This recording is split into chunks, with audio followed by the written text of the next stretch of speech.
Welcome, everyone, to the Just Three Gents podcast. We are here to review the post-Dynasty AEW Dynamite from Daly's place on the 24th of April, 2024. I am here thing. with... yeah. Sorry. This was a thing. Professor is completely right. We also have Mikey with us as well. We've got JVL in the seat here. I am running the things tonight. I'm on the ones and twos, so watch out. There's going to be some weird edits. But... before we get into the editing, before we get into the opinions, because we're all giving our opinion tonight on the different parts of AEW Dynamite, because we are not experts, but this is how we read it as fans and experts in our own field. We would love to say thank you for joining us tonight, for the BC WrestlePod fan for being there for us. For all of those of you that dragged into this Lovecraftian nightmare we call the algorithm, thank you for joining us for the first time. We truly appreciate you being here, and yes, there is a blood sacrifice at the end. All hail the algorithm. We would love you if you haven't done this before. Subscribe to the channel here or to our podcast that we have. We have audio podcasts of these as well you can listen to while you're walking. I do that myself. At BC WrestlePod. Click the alert bell just to get all the alerts about our new stuff every week. You can also join us on Patreon for our watch-along, some other cool content that is hopefully coming soon. We're going to be making it in the next couple of weeks. And also, you can join us through other ways as well. You can come onto our Twitch channel when we're live streaming, see that there, or you can join us on social media at BC WrestlePod. You can also see most of the crew from the East Coast, and Mikey for some reason, because obviously you're just everywhere, at the Wrestle Show, New Jersey, in Middletown Township, New Jersey. We will be there May 18th and 19th at our table with some merch to say hello, to ask you why you're not commenting, and just in general be here to say we love you for loving us, because we love ourselves way too much. I think that's it. That's all the housekeeping. Can you make a sign at the table that just says, "Why aren't you commenting?" and like just see if anyone responds or says anything? Oh yeah. Instead of doing the free hug sign, we'll put the "Why aren't you commenting?" one. Why aren't you commenting? And then leave post-it notes to see if people leave comments on the thing. Oh, I'll leave them a way to it, and we'll type them in ourselves. It'll be wonderful. However, I'm rolling up my sleeves now because we're diving into Daly's place, because we start off in the parking lot, the most dangerous place in all of wrestling, as the EVPs pull up in their limousine. They're walking in saying they've got some business with Tony Khan. They've got Kazuchika Okada with them. And who pulls up right behind but the scapegoat, Jack Perry? And he gets stopped by security. He's not in the building. Oh, no. He's with us. And this sets the tone for that, the overarching narrative that we have for the evening. Yeah, the tone for the night was security's awful. Like, that was the tone for the night. They spent more time at Gold's Gym than they did actually learning how to be a security guard. Security guards are terrible. They can't prevent anything from happening ever. Renee ran into it, the ending segment, which we'll talk about. Like, security doesn't exist. I appreciate when security's there and actually plays a part. These guys were just like, yeah, I'm here, and I'm going to go. Like, you're not saving anyone. Come on. They're just enjoying the Jacksonville sunset. Yeah, an interesting way to start. I enjoy, they have a different sort of, attitude when they come back to Jacksonville for obvious reasons. It's everyone's home base, and there's so much history here for sure. I'm still not in love with the ring setup. It's still a little awkward to me. I got to get used to it every time we're here. I don't want to rag on that. I love the change of pace from it, but this one was a bit different for the entrances. This time they had the LED board with the swinging door, which is a little weird, like it was stuck. That was strange, but I enjoyed this. And this also came up in the. Well, this came up in some reports this week, where AEW was getting slammed in the press for having seat fillers in Daly's place. Every show uses them, and if you don't know what they are in the industry, John, I know you're familiar with this. Oh yeah, it's not that they're bringing people in because they can't sell tickets. These are people that are hired or brought in that when there's a camera pan or something with a close-up shot, you want seats filled. If people are getting up to go to the bathroom, get some hot dogs, anything else, and especially in Daly's place with that overhanging like balcony, you want people in there. So all these reports were out there like this is a terrible thing, and this is showing the state of AEW. How could they do this? Meanwhile, at the same time, those 50 seat fillers they brought in were freaking veterans. Like, this was a free show for veterans to come to. Do all of these wonderful tribalistic wrestling fans actually feel like veterans don't deserve to be able to see a good show? They just want to be tribalistic and find a reason to throw darts. Because if I'm throwing darts that way, you're not looking at me, right? Exactly. No, you're looking at the point of the seat fillers dart. are great. If you ever want to go down a rabbit hole of seat filler fails on the YouTube at award shows, there's some great ones where the camera people don't know who the celebrities are, and they just pan to a seat filler who's like, "Hi, you're not supposed to see me." There's a great one at the Brit Awards. I forget who the actor was, but he was actually up for an award, and security tried to escort him out of his seat because they were doing that award, and didn't believe him that he was up for the award. That's pretty great. Interesting way to start the Dynamite.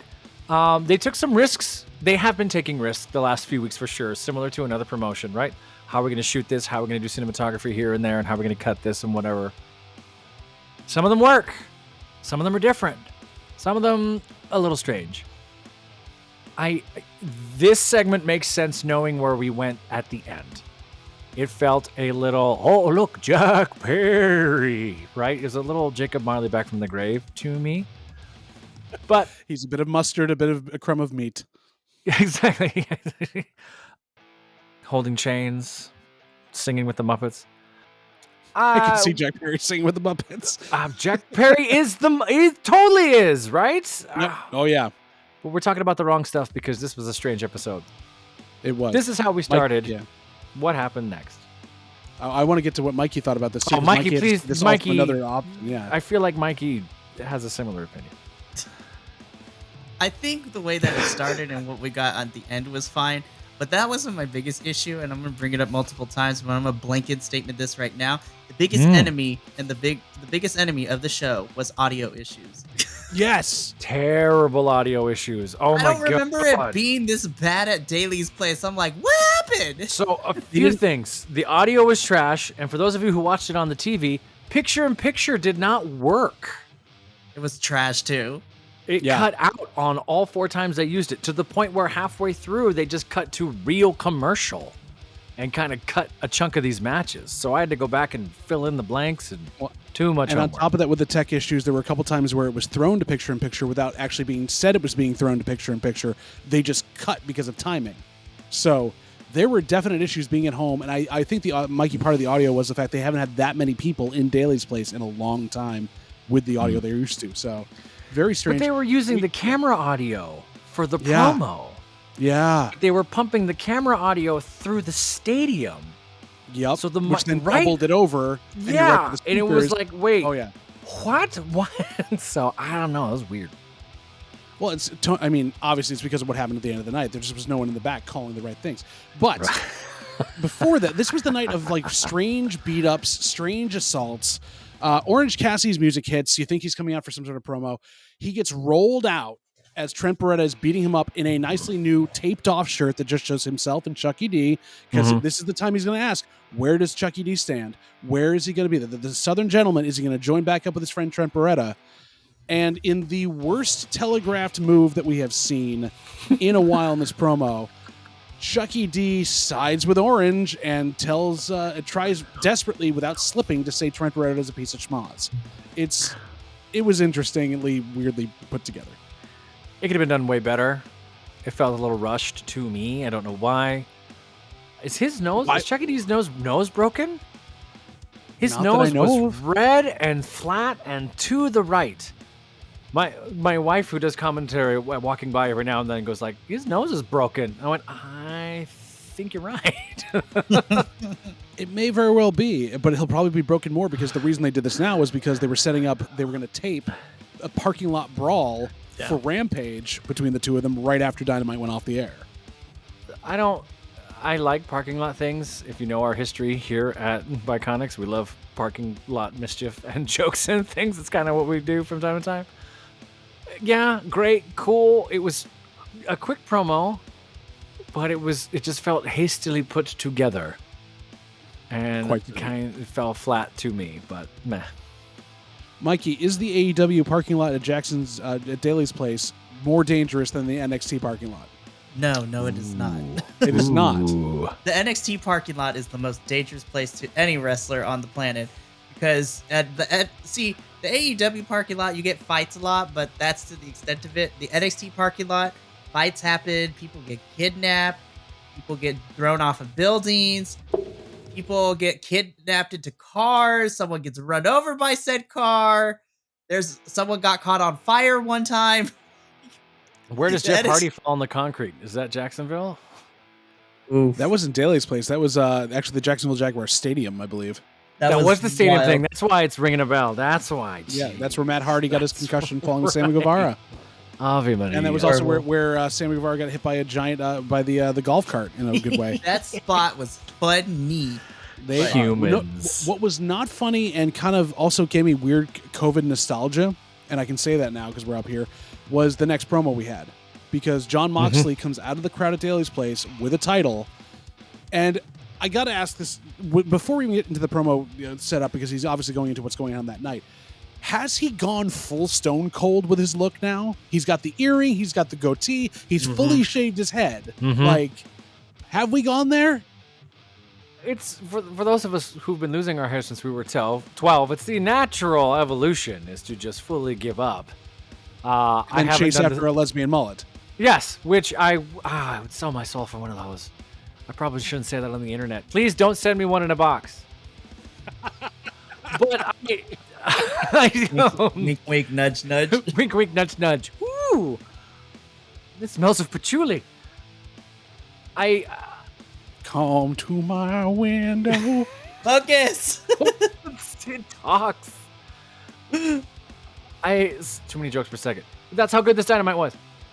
I don't know. I feel like his promos have gotten better. He shifted his look again and again and again. Because now the jacket has spray paint on the back. He's a little bit more of this tough dude from the street, but with style guy. I still like Jon Moxley a lot. I have nothing but respect for Jon Moxley. I think he's just trying something out. We'll see if it sticks. But yeah, this was definitely a strange sort of, huh? Who? You just, okay. Mm-hmm. Although I'd rather him go Stone Cold than get that emo haircut again. So let's be real. The Ambrose. Yeah.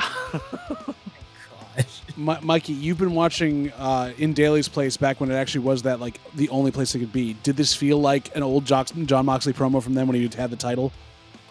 I have to think about this real quick. Yeah, Why do you think? I guess. Look, I was fighting the audio issues the whole entire night, and so I'm just like, my eye is twitching because as someone who has synesthesia, watching how bad the audio was, I was it gave me a headache. I hate to break it to you, the live captions were even worse. Oh, I could only imagine what the captions are for this thing. I don't know. I again, with sound and audio and stuff like this, it's sort of who in the end, whose fault could that be? It could have been 100 different things. So, Kevin Dunn. Is it someone in the booth? Is it someone? Is it local IATSE messed something up? Like, what's going on? This is something. Here's a solid Jon Moxley promo. Nothing to write home about, yeah. I'm kind of glad to see it's him and not Wheeler and Claudio standing behind him, right? You know, like, hey, it's Moxley doing Moxley things, so. Yeah. But we'll talk about that match later. And he carries the championship well. It's very nice to see there. Absolutely Just like our new champion, Swerve Strickland, does. This event and this match has also lit the internet up all over the place because, really, rightly so, a lot of folks are like, why didn't Strickland get a celebration of the fact that he's the first African-American champion, that he just won this big belt at a huge pay-per-view? Why did he go straight into a match at Daly's place, albeit with Will Osprey Light and all that good stuff? Why would that end up happening? There had been something put out later that Strickland has been given a platform. They wanted to give him a space to celebrate where more eyes would be on him, and they felt that Dynamite from Daly's place wouldn't be the place, so that on Collision this week, they're having the lead-in from the NBA stuff, and he's going to have more people watching the first hour. He's going to get his full flowers then. That being said, it came off before you announced that like you booked yourself all the way to him winning the title and then just hadn't figured out where to go from it, because while it was a good match, what do you do with this? Yeah, that was kind of, it was fun to watch. It felt like a match from a year ago. That makes sense. Like, it was sort of like, oh yeah, I saw this a year ago on Dynamite. Oh, it's happening now and they're both champions. Wait, what? They worked great together. You know, they know that space very well. There was one, this was the beginning of me getting crazy because they went, we're going to cut to picture to picture, and they just cut completely. And I lost 4 or 5 minutes of this match, potentially. I'm not exactly sure. Where's Fletcher does something that I was like, oh, I haven't seen that before. There was some cool stuff in here. It felt flat to me because what we were talking about. Like, hey, this is a champion who's just won it. Why are you here? What are you doing? So the booking kind of went, but why? Huh? Didn't he? Didn't even have a promo. Didn't even have a call out to Samoa Joe. Nothing. Just, and here's the thing. Oh, yeah. Okay. What? And you're fighting, you know, the youngest golden boy of the, and I'm going to quote this from Ollie Davis from Wrestle Talk because he coined it today, the Domphis family. Oh my God. Because very much needed there. Also, I watched the feed without picture-in-picture, and I'm glad I did. Mikey, did you see this? No, because I watched it live on television and I suffered like a normal person.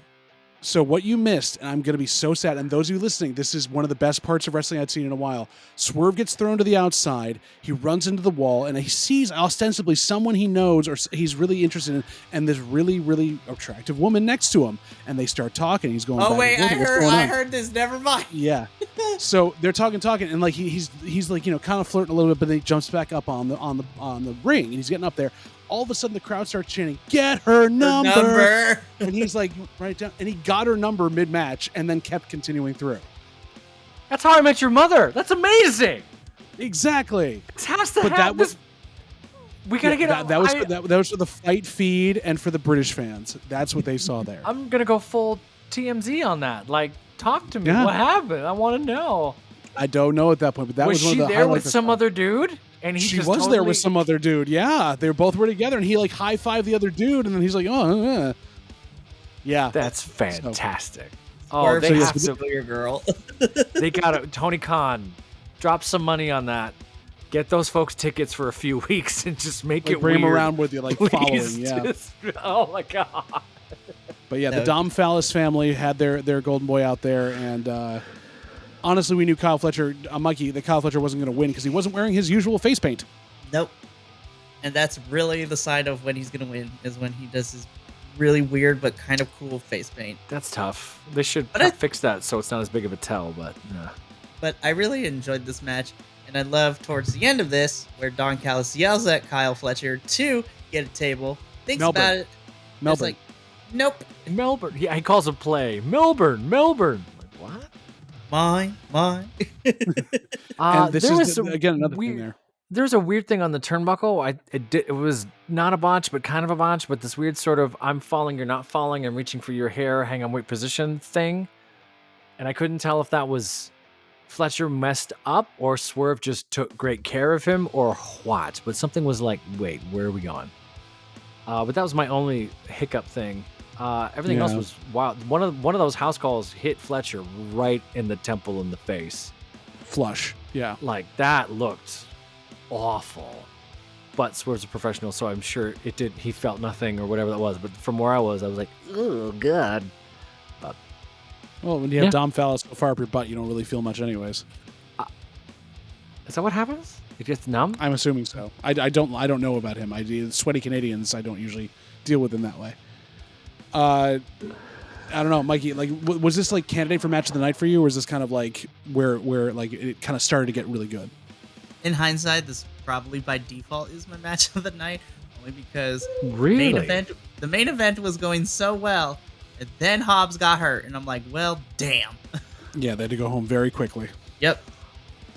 I did. Well, we'll talk when we get there. I didn't know he got hurt, but okay. Mm-hmm. The knee just blew out. Woof. Daly's twisted knees, man. Yeah. But we cut backstage from this. Yes, and then more of the night storyline as the EVPs go into Tony Khan's office, and Jack Perry also gets to go in. That was just kind of funny for them to all kind of be looking that way. We make this joke every time, but Tony Khan has an office in every single stadium. He needs a better name placard. What I failed to say that happened during the Champions match, which was also like, why would you cut between that to have that happen? I was going to say, they're pulling an NXT where we're getting weird backstage segments in the middle of matches, and it frustrates me. It's goofy. Yeah. Meanwhile, we get another good promo. Mikey, I thought of you this whole time because we have Thunder Rosa backstage talking about her frustration and how much she didn't need Deanna's help. And Deanna obviously hears her name and must appear like Beetlejuice. And we get a fight backstage, but oh my God, Thunder was laying into her the entire time on this promo, Mikey. It was fantastic. And I'm like, cool, we got another feud. Come to find out, be like, oh, this is going to be on Rampage. I'm like, damn it. That's the beginning of it. Hopefully it's the begin. It better be the beginning of it, because if not, I'm gonna be upset. I mean, I loved the physicality of it. I wish I understood what was being said most of the time, because again, the audio issues were plaguing me. My eye was twitching the entire time. I'm like, yeah. It's another example of security being useless. that's the other thing too. I was like, how y'all? Well, the one security guard gets in there and slips and goes to push Deanna and gets her right in the face. Boom! And I'm like, oh, don't hit the talent. Please be careful. But it was yeah. Audio wise, I heard every other. All right. Right. But other than that, I knew what was happening. Mm-hmm. Also, a large plus that neither woman was in a get up like on Dynasty, where they were falling out during their brawl the entire time. So they at least felt protected in that respect. Oh, they might It was wild. But holy cow. Women's promo, women's match. We jump to Daly's place. We get Mia Shirakawa taking on Anna Jay with Mariah May at ringside. And for all the goodness that came, this was my match of the night. I really enjoyed this match a lot. But my excitement started with the fact that they were going through like other folks in the roster that had fought and been in Stardom. A wild Jamie Hayter mention was there. I was like, oh yes. Mm-hmm. Are they finally like, is she close? Is she back? Can she please come in and destroy folks? This would be great. But this was awesome, except for Taz calling people tennis people because they wear tennis outfits. I was there with Adolfo when he mentioned it in our group chat while we were watching this thing. I was just like, did Taz just say what I thought he said? I'm like, yep. Maybe I didn't understand what he said. I just tuned him out as gibberish. I have no idea what he said. He was commenting on Mariah May's outfit, saying that she's obviously Mariah May wearing, she's a tennis person, because obviously people that wear that stuff, they play tennis. And there's God damn it. Tennis people. And then the other best part, so again, I'm watching the fight feed. They cut down, and obviously the announcers know they're off regular TV. They're needling Tony Khan to the side, not Tony Khan, Tony Schiavone to the side. Like, come on, Tony, what are you going to say? What are you going to say? Like, both him and Excalibur are getting at him. And Tony just goes, I just let you two bitch at each other and just let it go, said Tony. I'm like, go, Tony Schiavone. T-shirt. I can't tell if they genuinely dislike each other or if they're that close they just banter that way or what, man. It's kind of seems like they get sick of each other halfway through a broadcast. I thought this match was fun. There were some really great moments in here. They hit hard because the women tend to hit harder for sure. Mm-hmm. Anna Jay was fighting with her costume once or twice, but it was still, I'm glad that nothing inappropriate or embarrassing happened. Going on to the turnbuckle scared me. They went up there a few times, and both of them seemed a little skittish doing it. I'm not sure if that was a called spot or whatnot, or if it was slippery on that one turnbuckle side, because I think that's the same turnbuckle that Fletcher kind of aided on as well. So I clocked that during this match. But still, super solid match. Fun to watch. They played with each other a lot, right, Mikey? They were good about like going after each other, not just in fight, but also in character. Mm-hmm. Which I thought was fantastic, and I'm glad that we're continuing Anna Jay not being cool with the Club Venus shenanigans, which has been a running theme for the last 2 weeks prior to Dynasty, because Azumi and Anna Jay were on the same page with all that. Azumi killed me. She's like, Mariah May, stupid. It's like Mina, stupid, but biggest stupid is Tony Storm. Yeah. I'm surprised she didn't have to go like Shibata with an actual translator like we had later in the night. That is still the best promo. I don't care. I love that stuff. I love that stuff. But we had, obviously Anna Jay ends up losing to Mina Shirakawa. There's going to be a champagne celebration.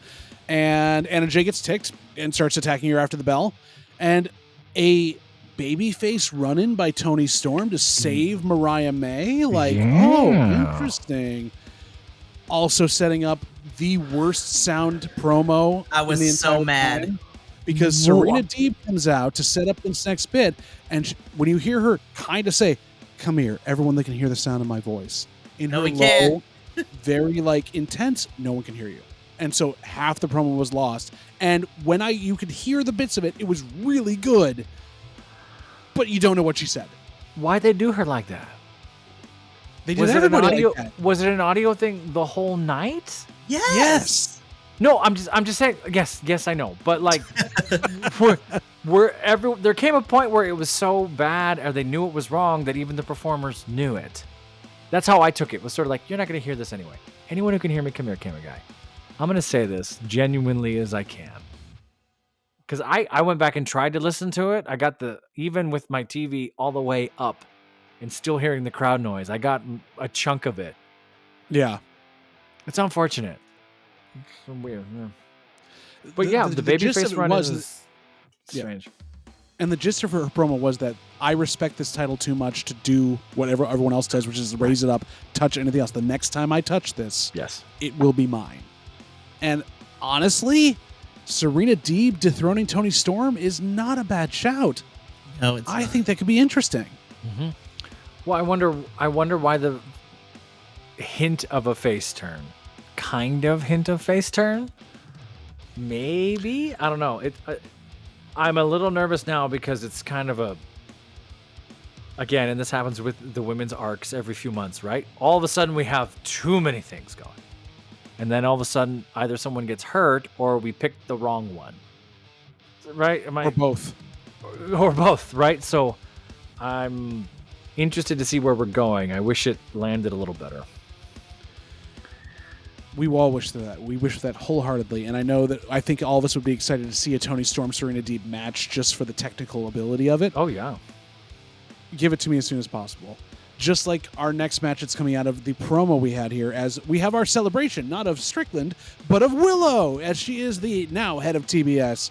Caprice Coleman brought in to sing her song. Yes. This was amazing. Yes. I was so happy he was there. And just a great dynamic. I loved how Stokely was interacting with them. Stat was getting razzed by Stokely, which is great. Like, it was just a good all-around thing until the meat of the promo. Because I'm sorry, I'm done with Mercedes Moné and her nowhere promos. I'm done with them. I've seen her do better, and since she's gotten here, it's gotten flatter and flatter and flatter. And I don't know what it is. If I was an acting teacher room with her, it'd be like, okay, what are you fighting for? Why are you here? And she's sort of checked out. And I don't know if that's because she got bored, or if that's because they've misused her since she got here, which they kind of have. Yep. Right.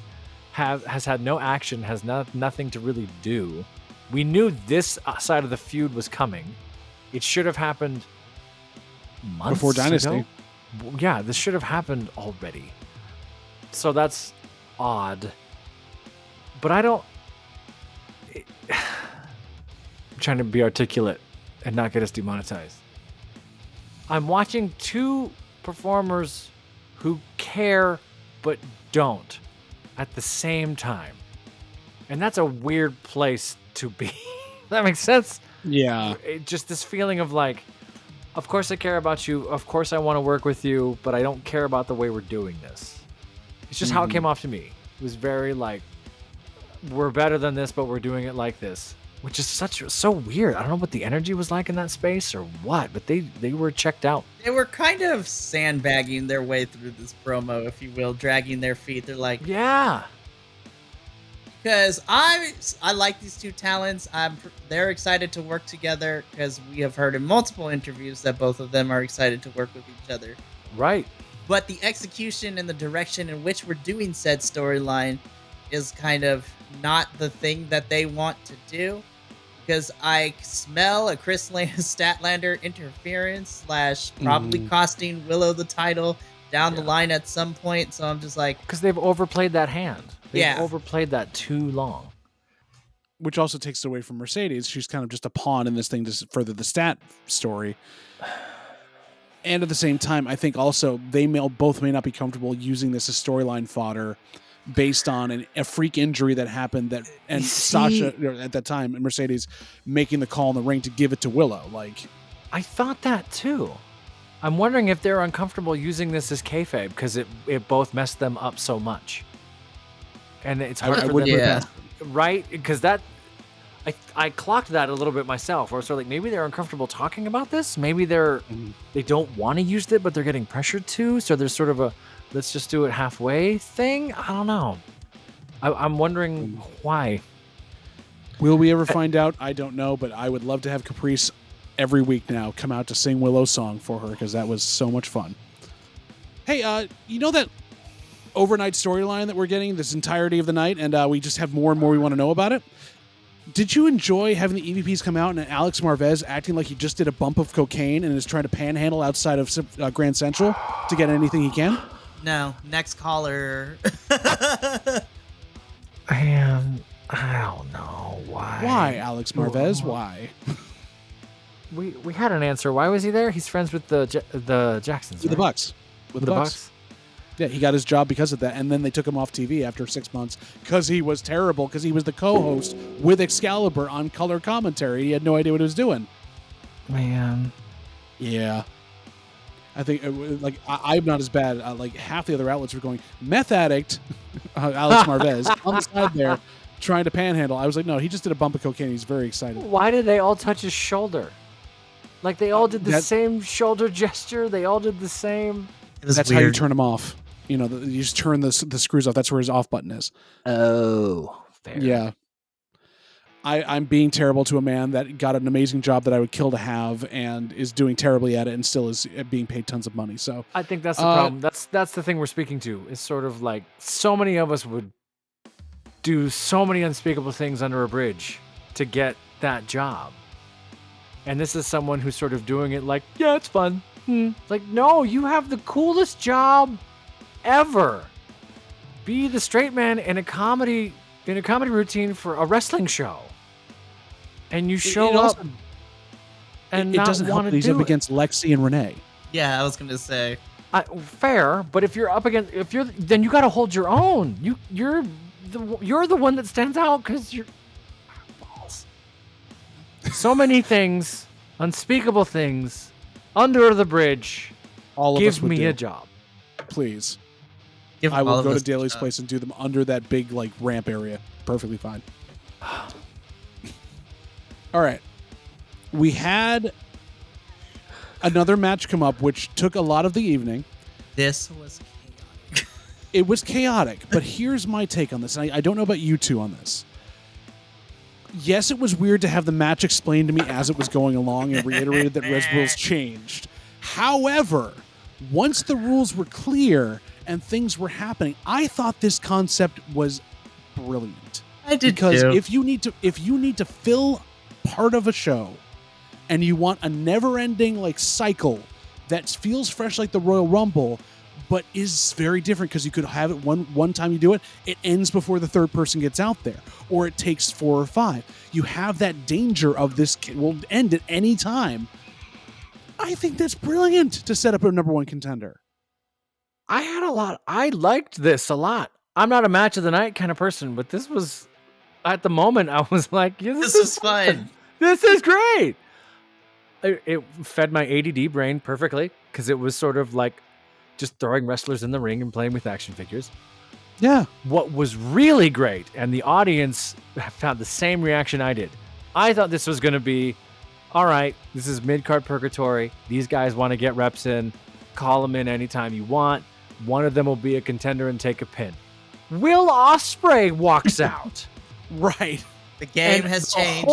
The music starts, dun-dun-dun-dun-dun-dun, and everyone stands up like, wait, what? We're going to watch Will just casually murder people? And it happens. Yeah. And everyone works beautifully with Will Osprey. Everything lands, everything's smooth. I just forgot his name from Top Flight. Dante Martin. Dante Martin does some crazy stuff with him in there. It's a blast. To set up for the listeners, so it started off with Jay White and Dante Martin. They get in a while. Then Penta El Cero Miedo. Kyle O'Reilly with his new lesbian haircut. And then we had Will Osprey, Lance Archer, which was a good standoff there as Will's forcing his head into his chest. Commander and Jay Lethal sneaking his way in. Before it all ends. Amongst our hosts, Lance Archer is a polarizing figure, but I kind of like him because he knows exactly what he is, and he just shows up to just be exactly what he is, and he's kind of laughing and causing us trouble, right? So Commander comes out and I'm dying laughing. What? What next? What next? Give me more! I gotta watch this for 30 minutes. I can go back and watch it again. Yes, I can. I was full ADHD brain. Like, go ahead, just throw. I was waiting for them to like, Tony Storm walks out, Britt Baker walks out. Like anybody just comes to the ring and just starts. Look at you, cowards! Intergender casino gauntlet. It's madness. It's such a fun update of the concept of a gauntlet match in that it's sudden death. Like you wouldn't get through the gauntlet if it's literally Super Smash Brothers 300% HP. Like that's what it felt like. One hit is all it's gonna take. Yeah. Exactly. And that's what Will Osprey kind of did to pick up the win. Just kind of, After Lance Archer went through the table. It was Casually like it was all downhill from there. Well, casually took over. Well, after Lance Archer kind of sort of missed one and hit the other. Him catching Commander was ridiculous. And Commander looking like this David and Goliath tossing. Like that's awesome. It set up a lot of great stories and maybe some matches that can be down the road.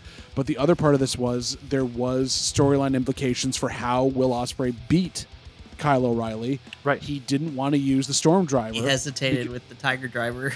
He hesitated and said he's retired it. And Dom Fallis is all angry about this now, which is, again, breeding dissension in the ranks. But Will Ospreay picks up the win and will now be the next challenger for Roddy Strong's, international championship. At Double or Nothing. And Roddy Strong, also another person who suffered from a lot of neck injuries, so we have the play of not using the Storm Driver. So, watching them together though, in the ring, I'm like, Will's gonna smash you. Well, we think. I'm sure I can't wait to see Will Ospreay take his backbreakers. That's what I can't wait for because he's going to sell those like they are gunshots. And this is if technically two of the most sound, most exciting ones to watch in the ring. Outside of that, two of the most polarizing. I am excellent in who I am and what I do, and I am the best C+ ever. Can we have Roddy do an old promo like the Adam promos, but he just says Osprey, and then the crowd goes Spray, Osprey. That's what he needs. He needs that neck brace back. He needs that character feel again, and that's when he was at his best. Yeah. Not this substitute math teacher look he's got going right now. Oh my gosh. As we have an actual math teacher in the room. Mikey looks like a real math teacher. Mikey also knows what a substitute math teacher looks like, and that's what Roddy Strong looks like. Actually, Roddy kind of reminds me of he reminds me of a social studies teacher, if I'm going to be honest. Well, he also looks like that creepy pastor, if you know what I mean. He does kind of have that look going as well.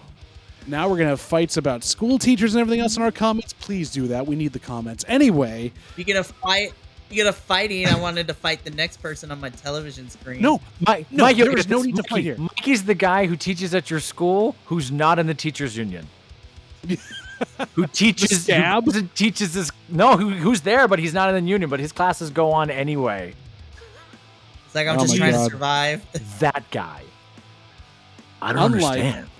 Unlike the person we had come out next. Oh my gosh. The Learning Tree, Chris Jericho. Fired. Fly, lesbian haircut. Fired. Like the Cat in the Hat, you're fired. This whole concept is fired. He's leaning into the fact that people don't like what he's doing. Oh my gosh. Called out the vortex finally that everyone's been saying. Yeah. And then, oh my God. Why? You can't ruin Big Bill more than he is. You cannot do Large William like that. Does he think he's found a second Enzo, someone that can talk for him? Seriously. Can he go back to being W. Morrissey and just be like rocking on fools left and right? I was so upset. What made me more upset about this whole entire promo is at one point Chris Jericho was like, "You guys, we won this championship. We all won this." I was like, "Get the frick out of here with that nonsense." It seems like you two didn't enjoy it. No, you think? Humongous Wilhelm needs more. I'm sorry. I have never laughed so hard at a promo as I did watching this. I was dying laughing the whole time. And I can't tell if it was one of those movies that's so bad it's good. I can't tell if I was laughing because I just saw right through everything, I could not stop laughing the whole time. Jericho finally went, I know you hate me. I'm going to talk about why you hate me. And that just made me laugh. And of all the people to walk out of the back to learn something, the 15-year veteran whose career's been on the bottom of the algorithm, was laughing so hard. So hard, I had to watch this twice. And it was just as good the second time. I was dying. Also a band that has interacted with that person, Chris Jericho, in the other company and was torn down by him because he has no personality as he was tearing apart Enzo at the same time. They've interacted before. He doesn't like him. Right. Go, Mikey, go. Go, Mikey, go. I don't know what this is. Oh, go, Mikey, go. He's monitoring. Ladies and gentlemen, spicy chorizo, Mikey. That's my after hours name. Anyways. There's so much I could say about this whole entire thing, but I would be repeating myself on various other reviews I've done for Dynamite and or other AEW programming because I review everything up in this piece. But I'm going to be kind of spicy tonight, but I'm going to find my zen. Chris Jericho has made it abundantly clear that he is in business for himself and nobody else. He doesn't care about putting over younger talent. He doesn't care about making good television with good storylines and things like that. You literally gave him this FTW championship and put the learning tree like custom plates on that thing. That's why it's so funny. That's why it's so bad. See, in the moment, like, I was also like the professor here and laughing at how dumb this thing was. But the underlying implications of how this has all come to be within the span since December up into now, and the trajectory and the journey that we have taken, we have Chris Jericho finally has just allowed himself to be like, I don't really care about anybody else. I'm on television, so that's all that matters in here. And behind him lays the corpses of Darby Allin, Sting, Ricky Starks. Big Bill is about to add to that pile. Who else has Jericho kind of? Yeah, kind of Daniel Garcia. The whole entirety of Cool Hand, Angelo Parker, Daddy Magic, Matt Menard, Anna Jay to a certain extent. Like there are all these bodies. The list goes on. Not to mention some other ones that other people can't talk about, aka Ms. Kylie Ray. But you know, we're not going to talk about those allegedly. But there's just a whole list of skeletons and bodies that Chris Jericho has put. Oh, not to mention the biggest egregious one, Sammy Guevara. But, you know. This is so bad it's good. This is an Ed Wood movie. Listen here, Baldy. Listen here, Baldy. No, it is not. Bad. It's hilarious. It's perfect. I can't believe I'm going to say this as a fan of MST3K and Ed Wood and all that stuff. And also the fact that I agree with Mikey on this one. Professor, it hasn't gotten to the good part yet. But it's so bad. This is Tommy Wiseau's first draft of the room, not the shooting script. It has not gotten the heart behind it that makes any sense. And this is a shill corporate attempt to get more merch sold with the learning tree on it. This is so to me. Will buy it. You know, people will buy it. How is that not the funniest thing? Because we here at BC WrestlePod try to be better than that, but you know what I'm waiting for Chris Jericho, just for the level of how much they are trying to push Chris Jericho down the every person's throat in terms of being a champion and being a wrestler. To retire? Well, there's that, but I'm waiting for his suffering succotash moment to push it over the edge. Oh, Professor, do we not know that moment? Here, let me He does. He's just not. He's not caught up yet. This is a Roman Reigns reference, remember, from 2014, 2015. Because Roman Reigns, prior to having to leave due to, leukemia coming back for him, which was very unfortunate, the corporation tried to push Roman Reigns as a babyface down the throats of the audience, and the audience fought back. And it took him one promo where he literally, someone wrote out on the script for him to say, "Sufferin' succotash." It was the worst promo of the whole entire career he has had. Was this the big dog, Roman Reigns? Right? Yep. Big dog, still with the green contacts because they couldn't have him have brown eyes. Yep. There was a whole thing with that, which is ridiculous. I'm not disagreeing with you. I know this serves no purpose, but as a chaotic neutral person, I love the madness of this. I love Bill coming out and going, you know what? You're right. Like, what? I will say, I will be more on your side of this in the MST3K side of that. I just want to make fun of it. If next week another weirdly lower mid-card guy comes out and goes, you know what? I've been around as long as you have. Lance Archer needs to walk out and go, you know what? You're right. Jay Lethal needs to come out and get onto the Jericho learning tree. Then I'll honestly might as well, since the rest of the Double J Jeff Jarrett squad is fighting over in Mexico now for some reason.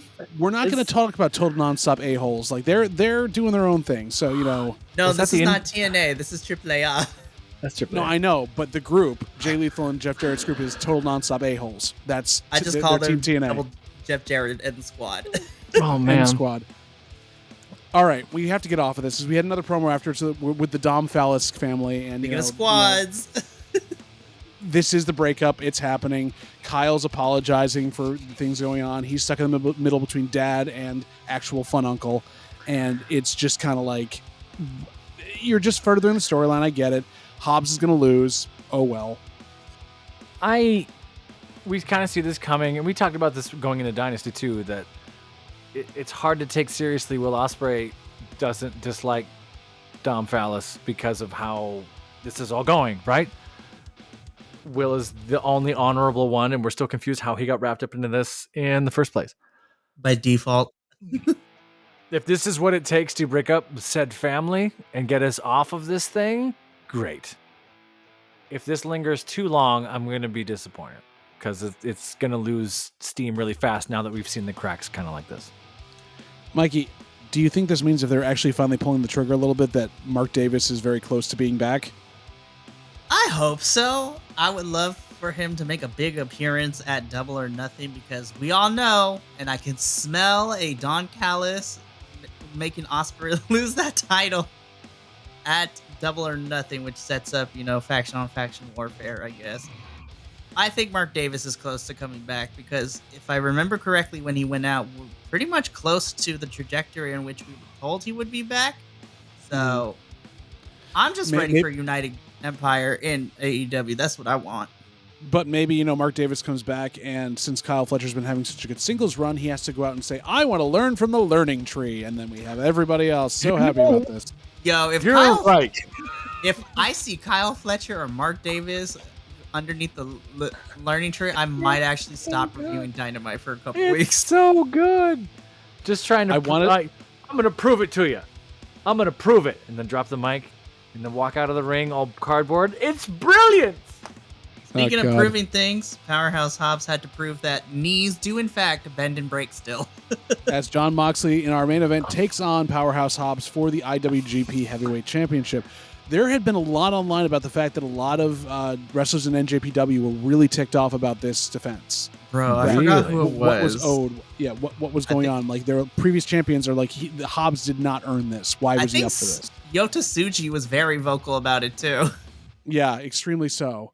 And I kind of get that in that respect because it's now an AEW belt. Like it's cool it's being defended there, but maybe you defend it against somebody in the NJPW ranks that's earned a title shot versus random Domphis family member number 4 who doesn't win anything.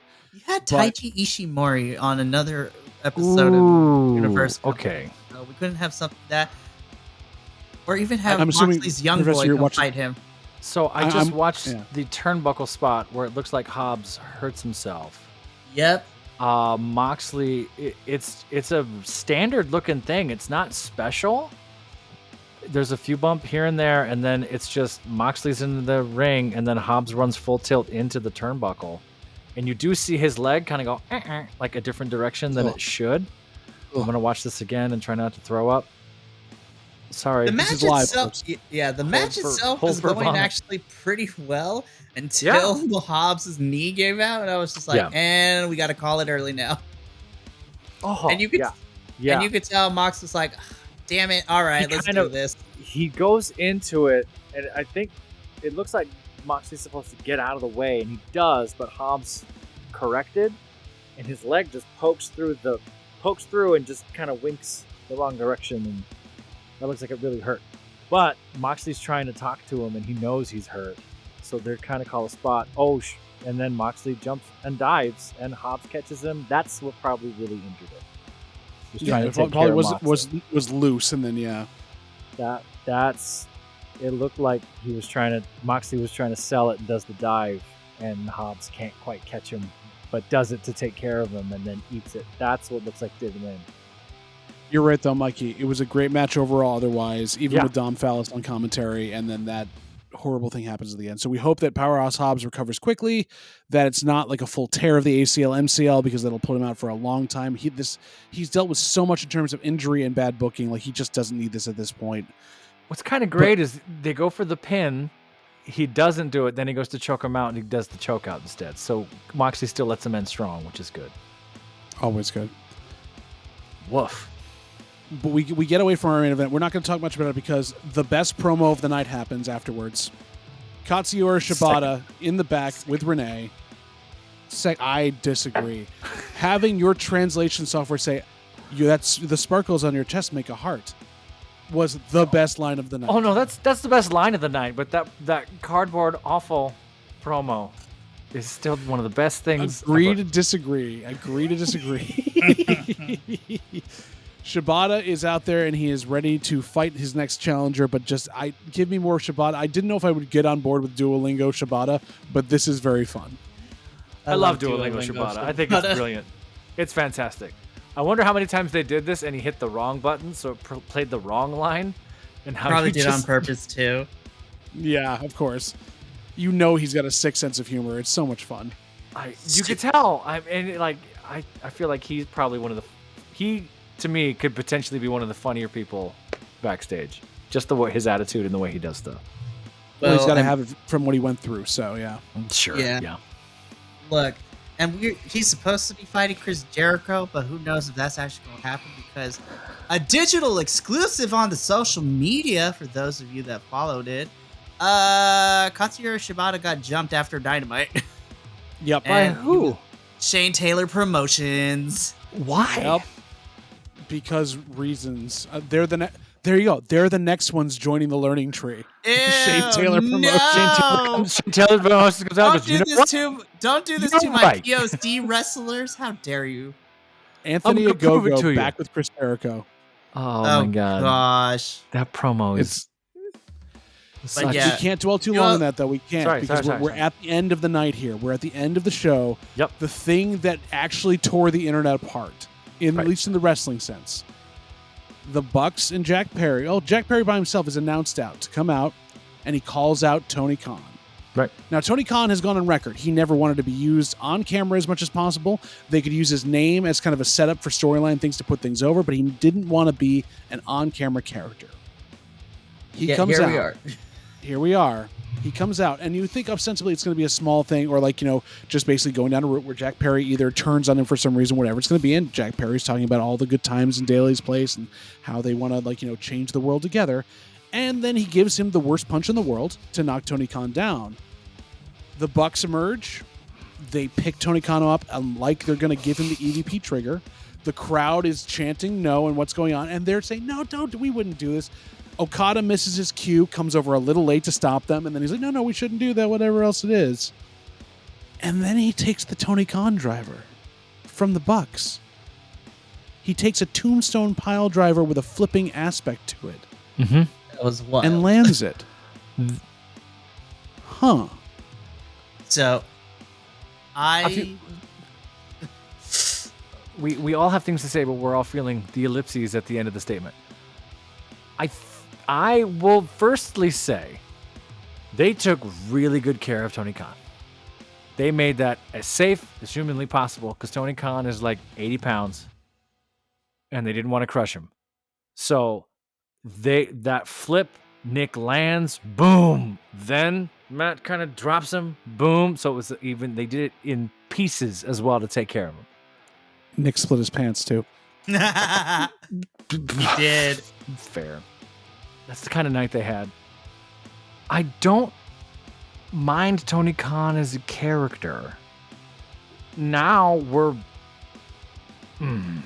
we talked, I'll say this before I say that. We talked about the other promotion, going all the way back to their Attitude Era.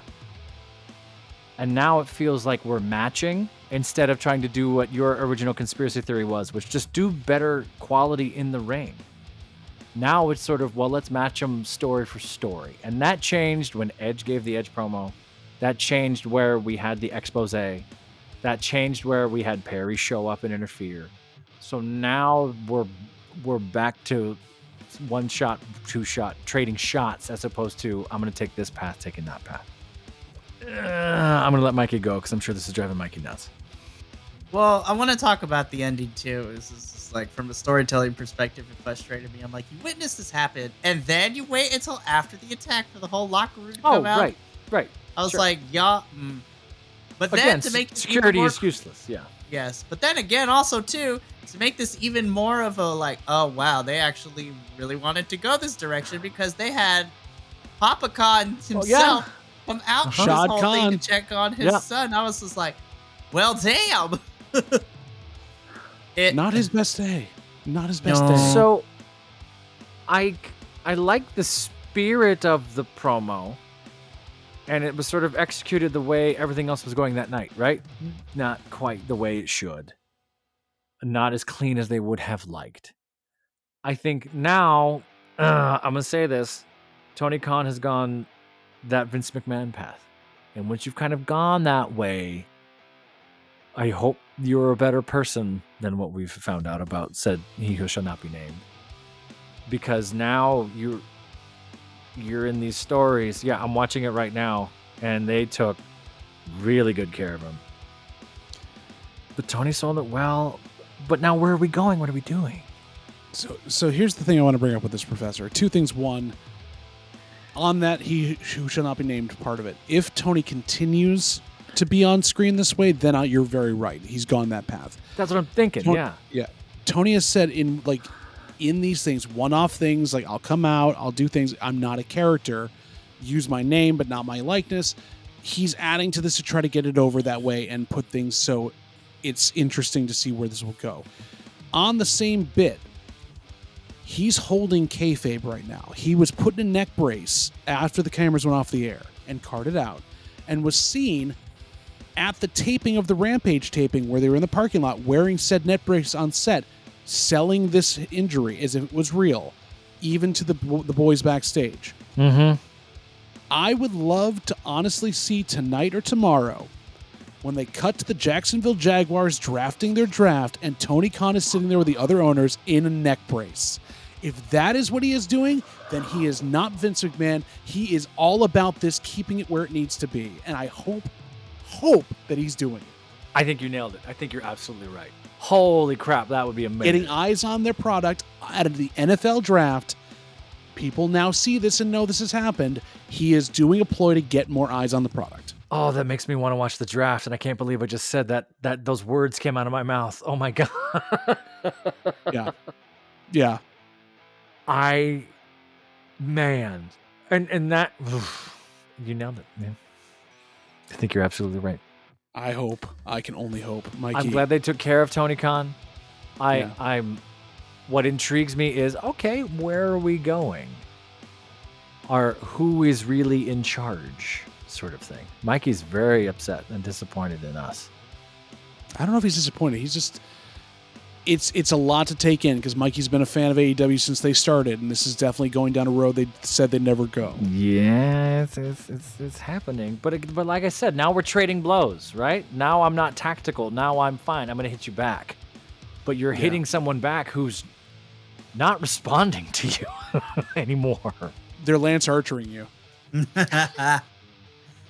Funny. Please, Lance Archer, come out and be under the learning tree next week. Come on. Spicy chorizo, Mikey. Mikey, go ahead. I am going to shock a lot of people when I say this, but I'm actually intrigued by where we're going with this. But hear me out. Hear me out, though. I was intrigued. The only way I think this can work is if you build a very weird AEW Civil War storyline where you have the Elite, which is the Bucks, Jack Perry, and Okada, and you need to find the equivalent of your baby faces to go up against them So to me, and I mean, we do have a certain Mr. Omega returning next week to Dynamite. I'm honestly upset that they spoiled that. I know. I was I'm really upset they spoiled that. That would have been better. You shouldn't have told me, but nowhere. hey, they're like, okay, how are we gonna get people to watch? Oh yeah, Kenneth Omega will be back. why'd they do? They didn't have to. No, it's a weird choice. They want to. Well, they also told us next week we'll find out who will be facing Swerve at Double or Nothing for some reason. I'm like, okay, but anyways, you have to build a babyface version to go. The culmination of all this, and I would love to see this at All In actually, or All Out if you wanted to, but All In at Wembley. You have this Civil War storyline come to a culmination with the Bucks, Okada, and Jack Perry. And of the names, this is me fantasy booking. Tony Khan, you're probably not going to do this, but depending on how things are going, Kenny, I think, will also be a catalyst to the Bucks like going nuts on Kenny, because I don't think Kenny is ready to be cleared quite yet. But I'm thinking that depending on who you want to bring in, I'd say let the babyface team be FTR Bald and Aggravated Assault, because they are like, or We Bleed AEW now. Hangman Page, because he also got thrown out of the Elite too. And then the final member, a babyface returning MJF. Ooh. Yeah. And you know what? Honestly, to add on, I'm just going to yes and you here, Mikey. Because Kenneth can't go, Tony Khan, from his neck brace, appoints Kenny Omega to be the head of the show at that point. The last remaining EVP he can trust. Ooh. See, if they're going to do it, who knows? But I don't want to say that this idea is dead in the water quite yet. I want to give it a chance. I'm hoping they do the right thing where the Elite run rampant all over the 3 different shows, and then you start having the locker room push back a little bit. Ooh. Christopher Daniels needs to get mauled because HR is not doing their job. Anyhow, we're at the end of this. We have talked through some fantasy booking. It's been amazing here, but I need just your Empanado ratings for this, boys. How did you feel about tonight's Dynamite? Did you enjoy it, and how much did you enjoy it? What's your Empanado rating, Professor? That one promo was one of the best promos. God. You're fired. Ever. It helped me through some times in this episode of Dynamite. On paper, this should be a 9. How it fell so far, audio issues aside, someone got hurt that shouldn't have gotten hurt. That's always going to make me take a few points down, because even if it's, the universe, I still feel like that's a thing. Strange promos, besides the good one. The ending left me kind of wanting more. I see where we're going. Big picture stuff. This is not an 8. It doesn't deserve a 7, but I'm going to go with straight 7. It shouldn't go lower than that for me. I still think there was enough action and things good happening in there. But this should be a 9. Should be a 9. Look at who's out here. Look at what's going on. That casino roll the dice thing was brilliant. Will Osprey cleaning house and everyone causing trouble in that? Brilliant. And if you just watched that match, I feel like I would go, how is that a 7 Dynamite? There should be so much more there. So just under 7 for me. Perfect. Mikey, your Empanado rating. I give this a 6.5 out of 10 empanadas for me. Again, I agree with the professor. On paper, this should have been a very stellar show. I think there was some moments that worked, but the audio issues and then the learning tree promo and just the weirdness that has been this whole thing. Honestly, I would have rated it lower, but what kind of saved it for me, surprisingly, is the beginning and the very end of the show when you look at it as an entire promo/package. Also, I would like to shout out our scapegoat, Jack Perry, for giving me the best thumbnail for this video that we're going to be using. So good. Love He's it. done that for everybody on the internet this week. So good. So I give this 6.5 out of 10. And my final rating was a 7.5 out of 10. Here's the reasoning. I was knocking it down for the reasons we talked about. Learning tree, all that great stuff. knocking it up because we had the Casino Gauntlet match. We had, a really interesting Swerve match, even though it didn't need to be there. And the fact that we had almost, I think, 4 segments with women in it tonight, which was great. Yeah. They were all back to back to back, but they were there. What took it over the top for me to get it from a 7 to a 7.5 is those sparkles on your chest make a heart. That part killed me. You gave And it so, extra half a 7.5 point of for it that was. one. Yeah. Extra half a point for Shibata. Love it. Gentlemen, I was a 6.5, but Bill doing Bill things got me to a 7. Humongous Wilhelm is one of your favorites. I get you. But we've made it to the end, folks. BC WrestlePod fam, thanks for joining us on the way through this. We always enjoy going through this with you, giving our opinions. Hopefully you had some laughs, you had some fun. You want to get a lesbian haircut. It's going to be a lot of fun. For all of those that joined us through the Cthulhu and Mythos type of algorithm we've got, we are hoping you'll stay, join a little bit here, put the cloak on, really get invested. And for the rest of you, thank you so much for watching, because we enjoy sharing our opinions with you, because you're Biconic. We're all Biconic together here. And we'll see you in the next video.